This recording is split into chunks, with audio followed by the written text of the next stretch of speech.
Okay, तो next इस topic का नेक्स्ट पॉइंट है टॉक्सिसिटी ऑफ माइक्रोन्यूट्रिएंट्स। माइक्रोन्यूट्रिएंट्स की कैसे टॉक्सिसिटी हो सकती है, क्योंकि वो तो नॉर्मली लेस देन 10 मिलीमोल पर केजी ऑफ ड्राई वेट है, बट एक तो कम कॉन्सेंट्रेशन रिक्वायर्ड है और उससे अगर थोड़ा भी ज्यादा हो रहा है तो प्लांट में टॉक्सिसिटी क्रिएट हो रही है, उससे थोड़ा कम हो रहा है तो प्लांट में डेफिशिएंसी क्रिएट हो रही है। बहुत ही डिफिकल्ट है ये वाला तो, क्योंकि सपोज आपका डेली का खाना एक चपाती है, ब्रेड जो भी है एक है, एक रोटी खा रहे हो आप, उससे ज्यादा खा रहे हो तो भी वो आपको सहन नहीं होगा, उससे कम खा रहे हो तो कंटिन्यू भूख लगने लगेगी, आपका वेट लॉस होगा।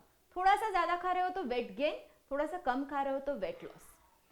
इसका मतलब ऑप्टिमम क्वांटिटी में चाहिए जो भी हो, थोड़ा बहुत ज्यादा भी नहीं, थोड़ा बहुत कम भी नहीं। थोड़ा बहुत ज्यादा टॉक्सिसिटी हाइयर, थोड़ा कम डेफिशिएंसी। यस, डेफिशिएंसी कैसी होती है वो हमने अभी देख लिया था, deficiency symptoms of macro and macro elements.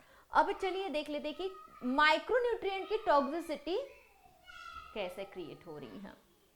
Toxicity of micronutrients.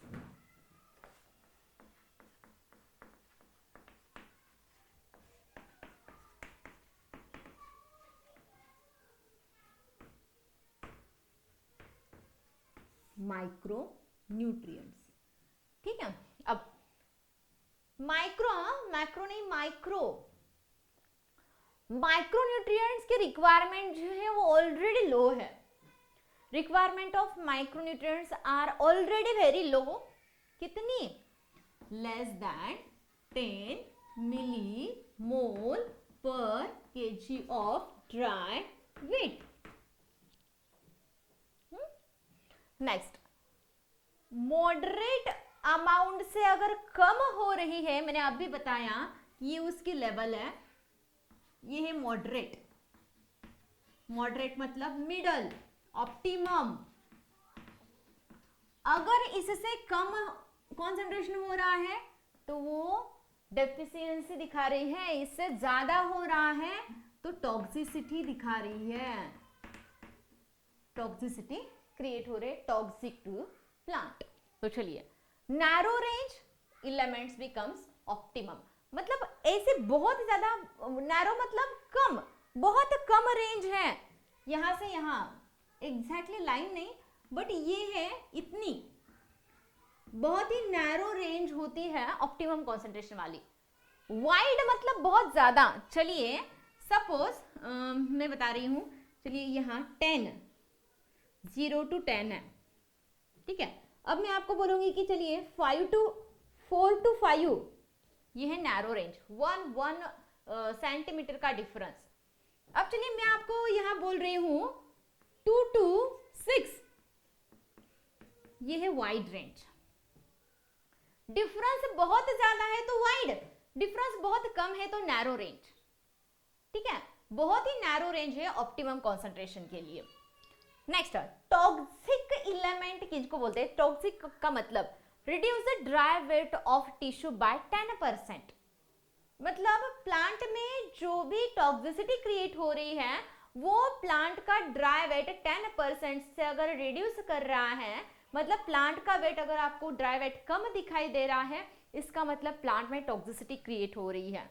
Yes, मे भी आप सोचोगे कि चलिए प्लांट में होप सो डेफिशिएंसी है, बट यहां अगर उसका वेट कम हो रहा है इसका मतलब माइक्रोन्यूट्रिएंट की टॉक्सिसिटी क्रिएट हो रही है।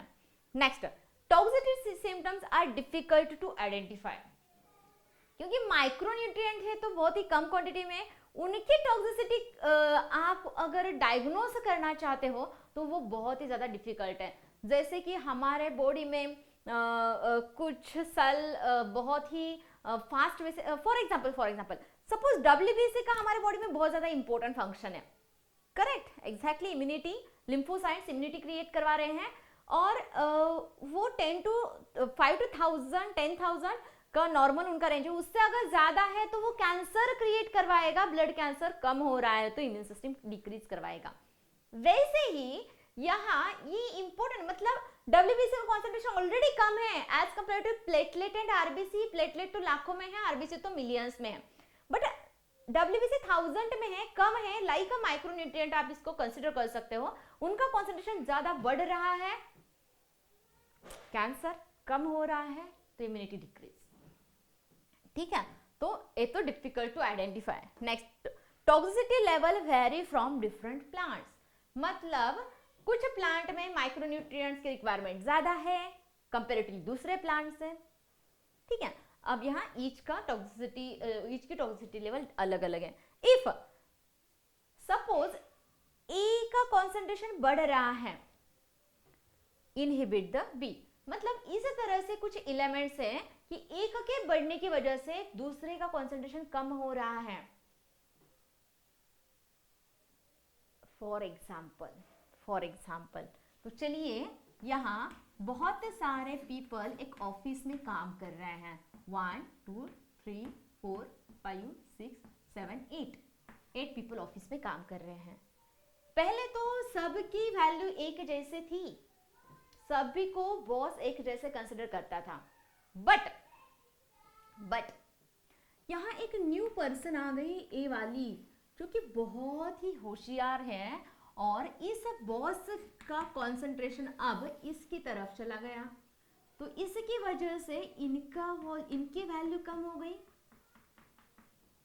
एक की डोमिनेंसी की वजह से दूसरी की वैल्यू अगर कम हो रही है, इसका मतलब एक का कंसंट्रेशन बढ़ रहा है, तो दूसरे का मतलब और एक। चलिए, आपके घर में आप 5 हो, एक मम्मी पापा, आपके मम्मी पापा और आप तीनों इनके बच्चे। ठीक है, आपके मम्मी पापा का कंसंट्रेशन इसकी तरफ है क्योंकि ये बहुत ही ज्यादा होशियार है, कंसंट्रेशन इसकी तरफ ज्यादा जा रहा है, इसका मतलब इन दोनों की तरफ कंसंट्रेशन कम जा रहा है। ऑब्वियसली ऐसा होता ही है, 2 बच्चे हैं, एक की तरफ माँ का कंसंट्रेशन ज्यादा है, ऑब्वियसली दूसरे की तरफ कम ही जाएगा ना, क्योंकि 24 घंटा ही होता है दिन में। अगर वो माँ दूसरे एक की तरफ ज्यादा ध्यान दे रहे तो दूसरे की तरफ कम ही देगी। मे बी कुछ बहुत सारे ऐसे होते हैं कि इक्वल देते हैं, बट चलिए मैं एग्जांपल दे रही हूँ इस तरह से। फॉर एग्जांपल, सपोज मैंगनीज का कॉन्सेंट्रेशन अगर बढ़ रहा है तो वो प्लांट में कौन से सिम्टम क्रिएट कर रहा है, टॉक्सिसिटी क्रिएट कर रहा है। फॉर एग्जांपल, सपोज ये है येलोविंग ऑफ लीव्स, सपोज ये है लीफ और लीफ के ये है वेंस, ये वेंस है क्लोरोटिक वेंस। इनको क्या बोला जाता है, क्लोरोटिक वेंस। मतलब due to the increasing concentration of manganese it leads to chlorotic veins. Chlorotic veins मतलब येलो वेंस दिखाई दे रहे हैं, येलो वेंस की पेरिफेरल साइड्स पे ब्राउन स्पॉट दिखाई दे रहे हैं, तो it is called as toxicity of manganese. किसकी टॉक्सिसिटी की वजह से, मैंगनीज की वजह से। अब मैंगनीज का कॉन्सेंट्रेशन बढ़ रहा है तो वो दूसरे एलिमेंट का कॉन्सेंट्रेशन कम करवा रहा है, that is iron, calcium and magnesium. Manganese की टॉक्सिसिटी की वजह से दूसरे ऐसे 3 एलिमेंट्स हैं जिनका कॉन्सेंट्रेशन कम हो रहा है, iron, calcium and magnesium etcetera. तो चलिए, ये बहुत ज्यादा इंपॉर्टेंट है। तो calcium inhibit the translocation inside the shoot apex, ध्यान में रखना है। तो चलिए, ये थी toxicity, manganese toxicity inhibit the और less secretion of elements, that is iron, calcium and magnesium. तो ये था toxicity of elements, micro element. Hope so आपको समझ में आ चुका है। नेक्स्ट आज का हमारा पॉइंट है mechanism of absorption of element. बहुत सिंपल, बहुत शॉर्ट, जल्दी खत्म हो जाएगा और आज का सेशन यहाँ खत्म होगा हमारा। बाकी के सेशन जो भी है transportation of solute and nitrogen cycle कल हम देख लेंगे। तो चलिए, लास्ट पॉइंट आज के सेशन का, mechanism of absorption of elements. तो चलिए, एलिमेंट्स 2 तरह से एब्सॉर्ब होंगे, एक तो स्लोली कुछ एब्सॉर्ब होंगे, कुछ फास्टली एब्सॉर्ब होंगे। तो rapid Uptake of mineral ions and slow Uptake of mineral ions. कुछ फास्ट वैसे मूव हो जाएंगे, कुछ स्लोली चलते जाएंगे। ठीक है, जैसे रैबिट और टॉर्टोइज, जो भी स्टोरी थी उसी तरह से, कुछ फास्ट कुछ स्लो, ठीक है, इस तरह से मूव होंगे, कुछ रैपिड अपटेक कुछ स्लो अपटेक। रैपिड अपटेक जो होता है वो फ्री स्पेस से या आउटर स्पेस से मूव होता है। The term is called as apoplast movement, जो कि हमने अभी लास्ट टॉपिक में देखा था ट्रांसपोर्टेशन इन प्लांट के अंदर, अपोप्लास्ट एंड सिम्प्लास्ट पाथवे। तो mechanism of absorption occurs in two phases. First phase, rapid uptake of ions from free space or outer space through apoplast movement, और यहाँ जो transportation होता है वो पैसिव ट्रांसपोर्टेशन होता है, पैसिव एब्सॉर्प्शन होता है। There is a no energy is required. इसका मतलब चलिए यहाँ मोलिक्यूल का कॉन्सेंट्रेशन बहुत ज्यादा है और यहाँ मोलिक्यूल का कॉन्सेंट्रेशन कम है, तो higher to lower through concentration gradient अगर मूव हो रहे हैं तो it is called as a passive transport. Passive मतलब इजीली टुवर्ड्स फ्लो अगर जा रहा है तो पैसिव। फॉर एग्जांपल, सपोज आपके घर के ऊपर एक वाटर की टंकी बिठाई है और आपका यहाँ वाटर का सोर्स है नीचे, तो पानी टंकी से आपके बाथरूम में या बेसिन में जा रहा है। इसका मतलब उसका कॉन्सेंट्रेशन ज्यादा कहाँ है? ऊपर। कम कहाँ है? नीचे। मतलब टुवर्ड्स ग्रेविटी अगर वाटर को आना है तो एनर्जी रिक्वायर्ड नहीं है, इजीली आ जाएगा, तो the term is called as a passive. There is no requirement of energy. But चलिए आपको नीचे से उस टंकी में वाटर डालना है तो यहाँ एनर्जी रिक्वायर्ड होती है, it is called as a active. Active का मतलब होता है expenditure of energy. Energy required है, यहाँ आपको मोटर बिठानी पड़ती है, मोटर लगानी पड़ती है। ऑब्वियसली नीचे से आपके घर के ऊपर आपको टंकी फिलअप करनी है वाटर से, तो चलिए मोटर रिक्वायर्ड होती है या वाटर का फोर्स एक तो ज़्यादा होना चाहिए, और नीचे से ऊपर से नीचे अगर पानी लाना है तो मोटर की जरूरत नहीं होती है, टुवर्ड्स ग्रेविटी वाटर इजीली आ जाता है। तो चलिए रैपिड अपटेक फर्स्ट फेज है, फ्री स्पेस से वाटर मूव हो रहा है या आउटर स्पेस से।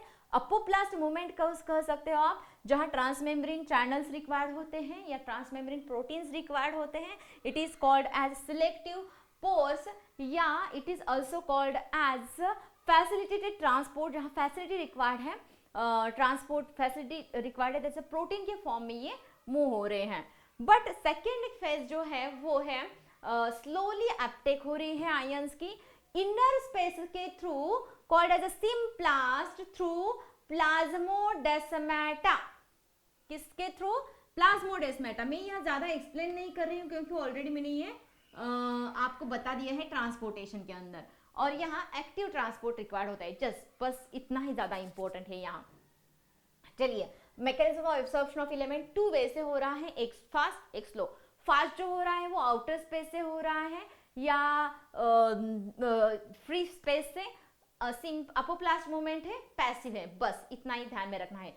स्लो के लिए प्लाज्मोडेस्माटा आप ध्यान में रख सकते हो, इनर स्पेस आप ध्यान में रख सकते हो, active transport and symplast pathway, बस इतने ही point. Then movement of ions is called as a flux. What is mean by flux?